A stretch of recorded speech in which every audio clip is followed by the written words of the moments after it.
Hi, and good evening. Welcome to the Computer History Museum. It's great to have you all here. So we're excited for the emoji release. Glad that you're all here to help us celebrate. So just to get started, my name is Marguerite Gong Hancock, and I'm the Vice President of Innovation and Programming here at the museum. And on behalf of all of our team, some board members who are here, our staff and our members, welcome to CHM. And we're really excited to have you here for this new format. We're doing some after hours events, so this is the first of the year since we're back from the pandemic. What do you think? Yeah. Okay, great. Well, more to come. And so emoji is something fun and playful, but also serious, right? If you think about from the time of cave paintings, people have been communicating visually, and as a medium for communication has changed from stone to paper to digital screens, so have the way that we communicate in our visual language. And in a sense, emoji are the first language of the digital age. And so they have everything to do with identity or expression, sense of inclusivity, creativity, and so that is a part of what emoji are. They also are plain fun. How many of you used emoji today? Somebody was using emoji? Okay, you're in good company. 92% of the people online in the world use emoji, and so millions and millions of people use the most popular emoji, which are thumbs up, right? Smiling face with tears, heart. These are the most popular ones, and many others which we'll be learning about, including new ones for this year today. So don't miss our exhibit, Little Emoji Big Story, which tells the story of the original emoji and some of the amazing change makers who have helped expand the lexicon of emoji. That's on our wall over here. And so we're going to get started now, but before I do, I want to let you know, for those of you who have got some game, we did announce that there would be some prizes later tonight, right? So there might be prizes for people who were dressed in emoji themes. I am seeing some people here.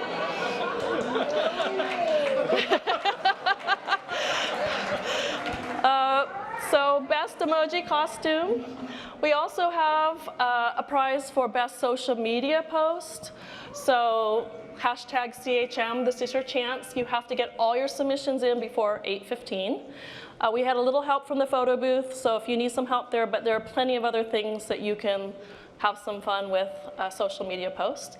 And then last but not least, there will be a throwdown contest right here at 8:15 for people doing emoji charades. So best team will also get prizes. And these are prizes worth having, I think, if you like emoji. So, all right, now on to the backstory and context about emoji, and then the announcement. It's really a pleasure to welcome Jennifer 8 Lee here, who's just flown in especially for this event. Jenny is, yes, she has people who know who she is. She's an investor, she's an emoji activist, she's a documentary film producer, she's the one behind Emoji Nation and the Emoji Story film. She also is a member of the Unicode subcommittee and vice chair of that for emoji. So amazing person. So Jenny, come on up, friend of the museum. We're glad to have you here.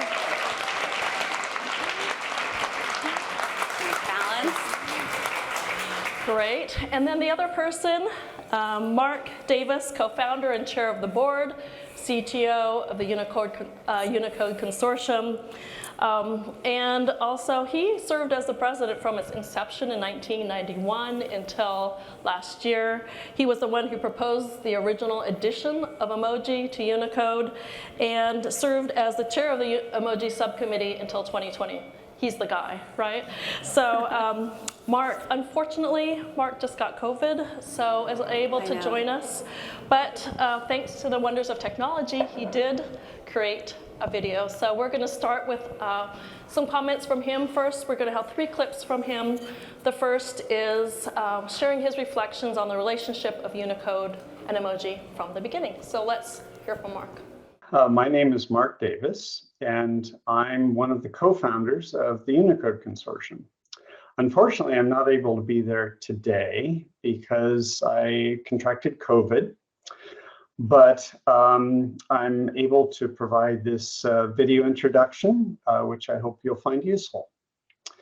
So if you know anything about the Unicode Consortium at all, it is probably via emoji. But I just wanted to fill you in a little bit more because Unicode's much, much more than that.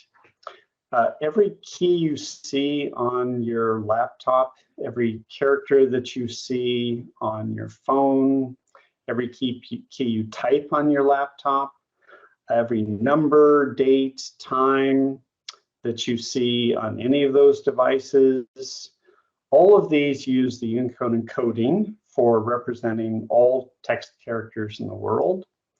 They use Unicode data for things like times and dates and sort order. And they use Unicode software to make all of that work on your different devices. So the question is, how did we get into the emoji business at all? Our first, well, let's start at the beginning. Emoji originated in Japan in the late 90s. And at that time, they started to be very popular. We were approached in 2000 to add these emoji characters to Unicode. But our original goal was to deal with all human languages, whether Arabic or Chinese, whether modern like Cyrillic or ancient like cuneiform. But it didn't go so far as to talk about little colored images. So we turned this down. In about 2005, though, people inside of Google and Apple were having trouble because they had to deal with the problem of handling emoji. In Japan, they had become very popular, and all the email services included emoji, and they included them as text. And they were able to do this because Japan has fairly large character set, and they had an area of the character set that was for private use, and different vendors used this private use area for different systems of emoji. So in order to be able to provide backward compatibility for email, that meant email systems that came into Japan needed to be able to handle these emoji as characters. So I proposed in 2006 that we extend the scope of Unicode somewhat in order to encompass emoji to allow this for backwards compatibility. A few years later, the first version of emoji appeared in the Unicode standard. So it's great to hear. Thank you to Mark for hearing the context of that. Jenny, what's your story and how do you connect to emoji? Yeah, so my story starts in 2015. I actually remember it was August 8th. I think I was in Cleveland or something, and I was texting with my friend Ying Liu, who is actually a designer that is well known for designing the Twitter fail whale, maybe now the X fail whale, and so we were texting about dumplings because we're Asian women and we text about food and take photos of food. And I sent her a photo of dumplings that I had been cooking, and she's like, yum, yum, yum, yum, yum, yum, yum, yum, yum, yum. I go, knife and fork, and then there's like a pause in their text, and she's like, oh, Apple doesn't have an emoji for dumplings. And I actually didn't know that much about emoji at that point. Like at a certain point just started noticing in my emails from like Travelocity, they started having like planes in them, and that really was sort of my sum total of emoji knowledge up to a certain point. I'm like, how do they get the little pictures in the subject line? And I remember thinking, she text it, I was like, huh, that's kind of strange. And then like your life just continues because life continues. Oftentimes people bring up there was some, disparity in the world, and you're like, that sucks, and you just keep on going. But then half an hour later, on my phone pops up this image of a dumpling with like heart-shaped blinking eyes. And she and I was like, did you make that? And she's like, yes, I call it Bling Bling Dumpling. And it basically it was really fun because it had like red flashing our heart eyes. And I remember thinking, actually at that point, how is there not an emoji for dumpling, right? Because dumplings are literally a universal food, right? Whether or not it's ravioli or empanadas or pierogi or gyoza, like basically every society has discovered the idea of like yummy goodness inside a carbohydrate shell, whether or not it's like steamed or fried or baked. And so to me, emoji were universal, and dumplings were universal, and emoji, the sort of like universal curated pictorial languagey thing, technically not a language, but if it is not a language, we need a new word to describe what it is. And I remember thinking, the world is broken. The system is broken because there is no dumpling emoji, and I will go fix it. So it's a little bit like, if you ever seen the XKCD cartoon where like, I don't know, it's like a stick figure who can't like go to sleep because like something is wrong with the internet. That was sort of my state of being. And so I had no idea where emoji came from, but luckily there's Google. So I was like, where do emoji come from? And you discovered that they were controlled by the Unicode Consortium, which was, as I like went down my rabbit hole late at night, a nonprofit organization based in Mountain View, California. At that point, they had 12 full voting members, 9 of which were US multinational tech companies. And the 3 that weren't, it's like Google and Apple and Adobe and like whatnot. And the 3 that weren't at that time, it was Huawei, which is now a very edgy kind of like, Chinese telecom company, SAP, a German software company, and then the government of Oman. So those 9, there were 12. They have full voting power. And I think it cost, I'm trying to remember because it's been a couple years, I think it was $18,000 a year, and they had voting privileges. And I was like kind of like distraught that like this like cabal of tech companies like controlled this universal pictorial language that like belonged to the people. But luckily, and this is a tip for all you, I discovered this loophole, which is that so $18,000 to have voting privileges, but you can join the Unicode Consortium as a non-voting member. For that point, it was $75, which you can pay for your credit card. You can pay on your credit card. You can, at that point, you could show up at the meetings, and you could be on the email list, but you couldn't vote. But I was like, okay, I'm gonna do this. So I joined, paid my $75, and then like maybe this must have been like, that was like maybe August, and then in October, on the email list, there was this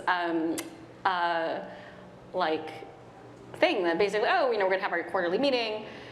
And so I looked at it, it was Cupertino, and I was like, I will be in the Bay Area. I'm going to RSVP for this quarterly meeting. And I don't know what I thought I was gonna see. I think in my imagination, it was like sort of like a mini Congress, like maybe like something like this. People, but like a very small thing. And I show up, it turns out to be a legal building owned by Apple, or at that point. And it's basically a conference room with lots of very like older, because basically versions of Mark in different shapes, right? And but they were so excited to see me. They were like, what brings you here? We're so happy to see you. Tell us about yourself. And it totally had the vibe of going to a new church, like lots of really, lots of really old, nice white people, right? And so I sat down and I just learned and I just watched in kind of horror as like these people decided what would be on our phones. And I was like, this is not okay. And so me and Ian created a group called Emoji Nation, and our mission was to emoji by the people for the people, and it was to bring the voice of the people into the room, now the Zoom, and that's what we worked on. So about, I don't know, maybe 150 of the emoji that are on your phones have come through our process, including, since he got COVID, the little microbial thing, which was having a sad day until 2020. Soap also. People were like, what about soap? Had a really good, I think every emoji has its day. Actually, the best one recently was, we did Mousetrap a couple years ago, and then, so it looked like a little snap trap. And then PETA wrote to us and was like, this is vicious and like cruel and whatever. So then they designed the mousetrap to be the kind, no one catches mice like this. A piece of cheese, a stick in a box, right? And this is like such a sad emoji. I really was like, oh my God, no one's gonna use this emoji. And then I've discovered, as my friend showed me, it goes viral, they use it for a thirst trap. So there are these photos of men shirtless sitting in front of a mirror and they posted on, I don't even know, I think it was on Twitter, he showed me with the mousetrap emoji, and I actually was like, wow, every emoji really has to say, because that was not a use case that I foresaw. So there. That's the story of Jenny in the beginning. We'll hear more.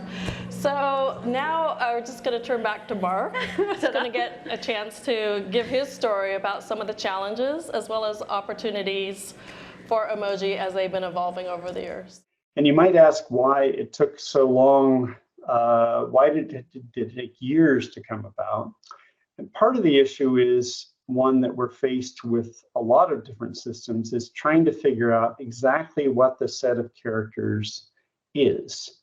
And in this case, we had three major different systems of emoji, and we had to see, well, which of these characters in these different systems were felt to be the same and which were felt to be different. And you see remnants of that in that some systems for a while had two dancing women with rabbit ears, and some systems had one. So there were differences in emoji that actually arose from these original systems. By about 2014, we realized that there was a lot of demand for emoji, and also that there were a lot of gaps in the original Japanese systems. There were biases, there were in terms of representation by gender.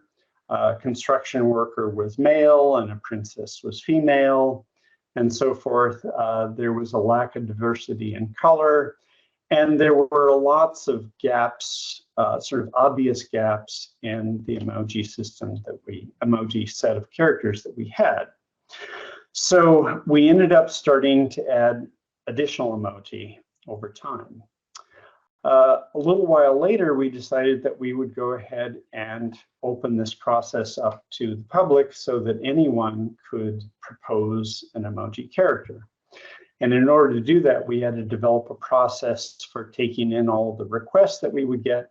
And we ended up developing a form, which you can use today, to propose an emoji character that you think would be valuable to add.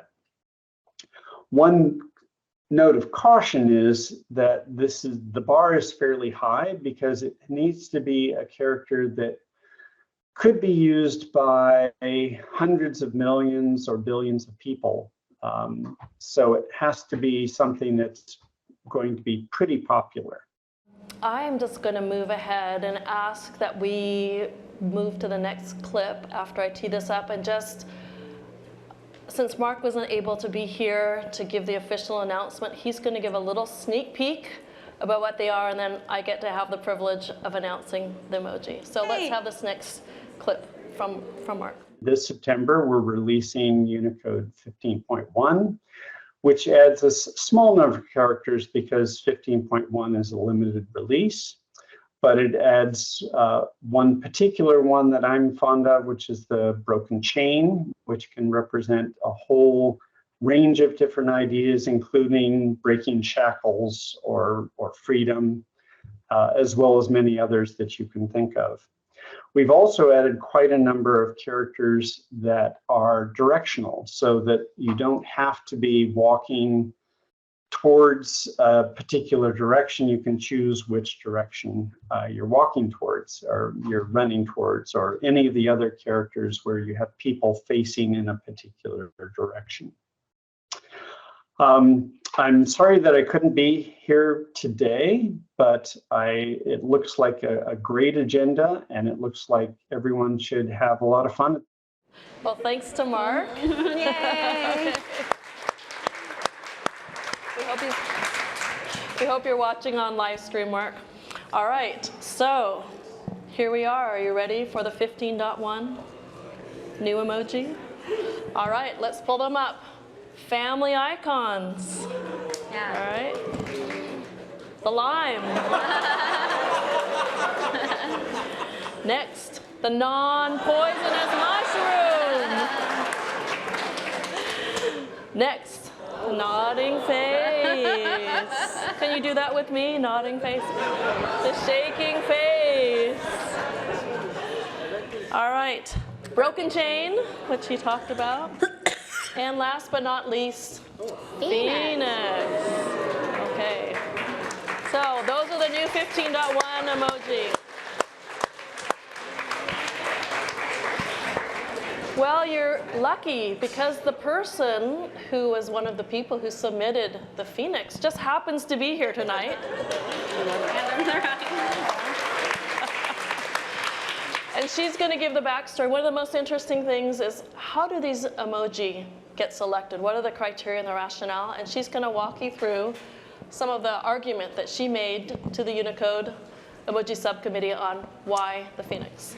Yeah, so Phoenix actually originally was submitted by one of the outside proposed, just someone in the public had submitted it, which, and we looked at it and we're like, oh, this is actually a pretty solid emoji. And that's usually not the case. Like we get a lot of really random kind of suggestions where you're like, is like capybara gonna make it? Probably not. I love capybara as like, you know, these really large rodent creatures in Latin America, but really like not gonna hit the bar. But we were like, oh, Phoenix has a lot of things going for it. For one, it is universal and culturally kind of emerges in many different places around the world. So you have, you know, in China, it's Feng Huang, so it's like you have a dragon, you have phoenixes, you have it in the Turkish culture, you have an Indian culture, you have it obviously in Western mythology. So it is, as a concept, this idea of firebird, you can make the case, you know, in that it has sort of a universal presence, and always sort of like a reddish or very brightly colored,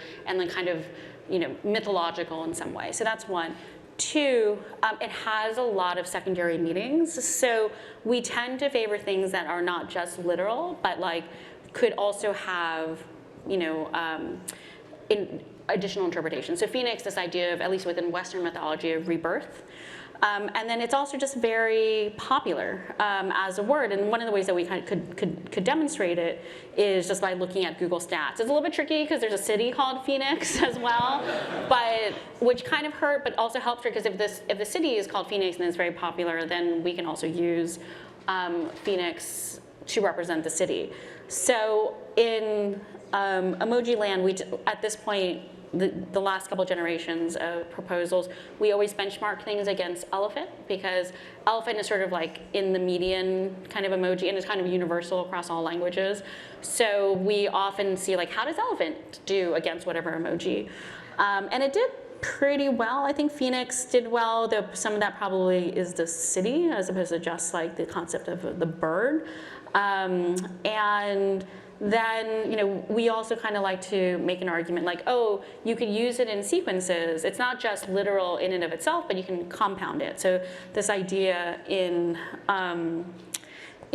Chinese of like long feng, which is like a dragon, and a phoenix sort of represents marriage or like coupledom or whatnot. Then this idea, I guess I didn't know this until I Googled, but typhoon in Cantonese uses the word for phoenix. Then in Japanese culture, what we also discovered, or I discovered in my extensive Googling and looking at Wikipedia and like, you know, going down the little phoenix rabbit hole, it represents like female royalty, so empress. And then obviously this idea, as I mentioned before, within Western mythology of phoenix meaning rebirth or coming from the ashes as such. Great. Well, thank you so much. This ends our formal part of the evening. So thank you to Jen.